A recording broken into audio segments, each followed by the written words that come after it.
Hi అండి, అందరికీ నమస్తే. వెల్కమ్ టు పక్కింటి వంటిల్లు అండ్ ఎదురింటి వ్లాగ్స్. ఈరోజు మనం మొదటిసారి ఛానల్ స్టార్ట్ చేస్తున్నాం కాబట్టి ముందుగా స్వీట్తో ప్రారంభిద్దాం. సో ఇప్పుడు మనం సేమియా పాయసం రెసిపీని మన ఛానల్లో అప్లోడ్ చేయబోతున్నాం. ఇప్పుడు మనం ప్రాసెస్ని చూద్దాం. ఫస్ట్ మనం స్టవ్ ఆన్ చేసుకొని ఒక స్టీల్ గిన్నె పెట్టుకొని అందులో 1 లీటర్ పాలు అలానే 1/2 లీటర్ వాటర్ని యాడ్ చేసుకుందాం. ఒక పొంగు వచ్చేంత వరకు హై ఫ్లేమ్లో పెట్టుకోండి.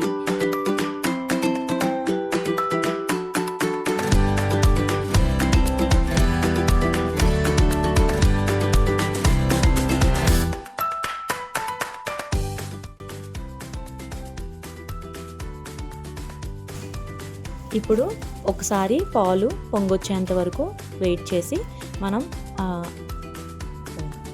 పాలు పొంగే లోపున పక్కన ఒక కడాయి పెట్టుకొని అందులో 1 టేబుల్ స్పూన్ నెయ్యి వేసుకొని అందులో కిస్మిస్ అండ్ అలాగే జీడిపప్పుని వేయించుకొని పక్కన పెట్టుకోండి.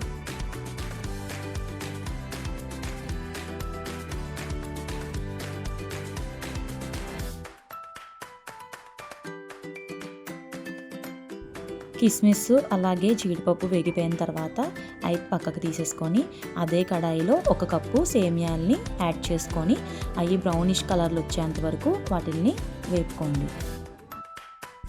ఇప్పుడు పాలు ఒకసారి పొంగాక దాంట్లో 1 కప్పు సగ్గుబియ్యాన్ని యాడ్ చేసుకోండి. నార్మల్గా సగ్గుబియ్యాన్ని డైరెక్ట్గా యాడ్ చేసేసుకుంటే మనకి ఏంటంటే అందులో అది ఉడకడానికి ఎక్కువ టైం పడుతుంది. అందుకనే మీరు ముందుగానే సగ్గుబియ్యాన్ని ఒక 3 విజిల్స్ వచ్చేంత వరకు దాన్ని ఉడకపెట్టుకొని అప్పుడు పాల్లో యాడ్ చేసుకుంటే మీకు ఏంటంటే ఈజీగా అయిపోద్ది అన్నమాట.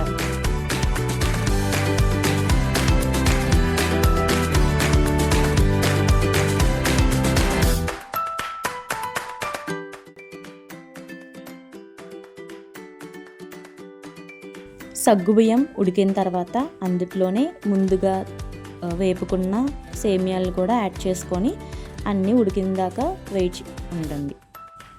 అవన్నీ ఉడికిన తర్వాత ఒక కప్పు షుగర్ అనేది యాడ్ చేసుకోండి. మేమైతే 1 కప్ షుగర్ యాడ్ చేసుకున్నాం. మీరు మీ టేస్ట్కి తగ్గట్టు మీ షుగర్ అనేది యాడ్ చేసుకోండి.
ఇప్పుడు మొత్తం అంతా ఉడికిన తర్వాత యాలకుల పొడి యాడ్ చేసుకోండి. 1 టేబుల్ స్పూన్ కానీ లేకపోతే మీ ఫ్లేవర్ నచ్చినంత యాడ్ చేసుకోండి.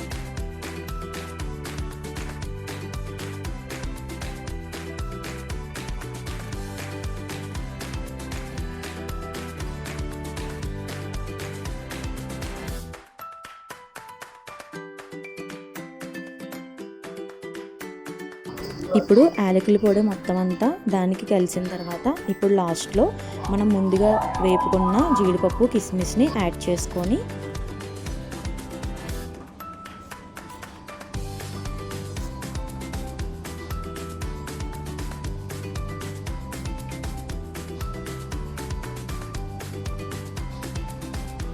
ఇప్పుడు లాస్ట్లో మన టేస్టీ పాయసం అనేది రెడీ అయిపోయింది. ఇప్పుడు మీ బౌల్స్ తీసుకొని దాంట్లో సర్వ్ చేసుకొని తిని ఎలా ఉందో చెప్పడమే.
ఎలా ఉందన్నయ్య? చాలా బాగుంది, పర్ఫెక్ట్. వదిన చూసి చెప్పండి, చేసింది ఈవిడే. చాలా బాగుంది. ఇలాంటి మంచి వీడియోస్, రెసిపీస్ కావాలంటే మన ఛానల్ని సబ్స్క్రైబ్ చేసుకోండి. పక్కనున్న బెల్ ఐకాన్ని ట్యాప్ చేయండి.